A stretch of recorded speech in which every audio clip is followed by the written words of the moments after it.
Hi, I'm AlizaD, and here are some thoughts on Passover. Marie Antoinette once said, "Let them eat cake." But as Passover approaches, not even that is an option. And I can't deny, as the holiday does approach, I will miss my breakfast bagel, and my spirit sadly flattens like a whole wheat matzah. But Passover is not just about cutting bread from the menu or getting rid of the last possible crumbs from our fridge. On a deeper level, Passover, just as Easter, is a time for us to take an introspective look at ourselves, to clean up our spiritual crumbs, and to break yesterday's bad habits and start implementing more constructive ones. The yeast that makes bread rise is compared to a man's pride, yet matzahs are hardly attention grabbers. Everything about them bespeaks humility.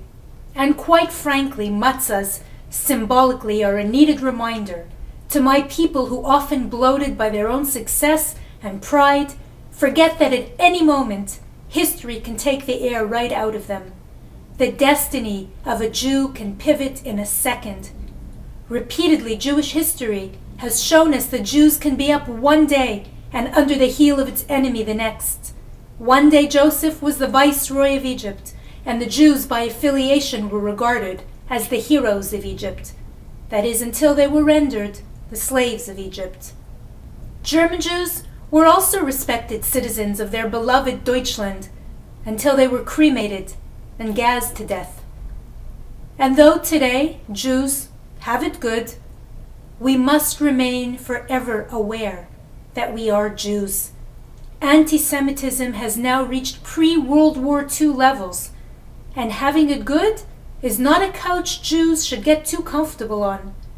The Passover Haggadah reminds us that each generation must consider that it was they themselves who came out of Egypt, and not their ancestors, because we are free and safe at any time, only by God's will, not because we're so clever all on our own.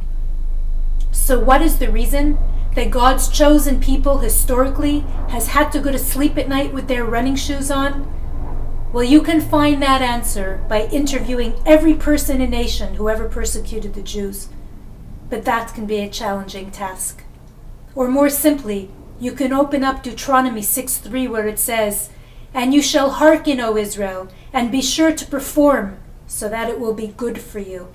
And if you don't, the wrath of the Lord your God will be kindled against you and destroy you off the face of the earth." My friends, Jewish destiny is as brittle as a matzah, and even as we succeed and make wonderful contributions to humanity, we are still a smart people who can do two things at the same time. So let's also try to make every effort to remember that we are Jews by observing as much of the Torah as we can.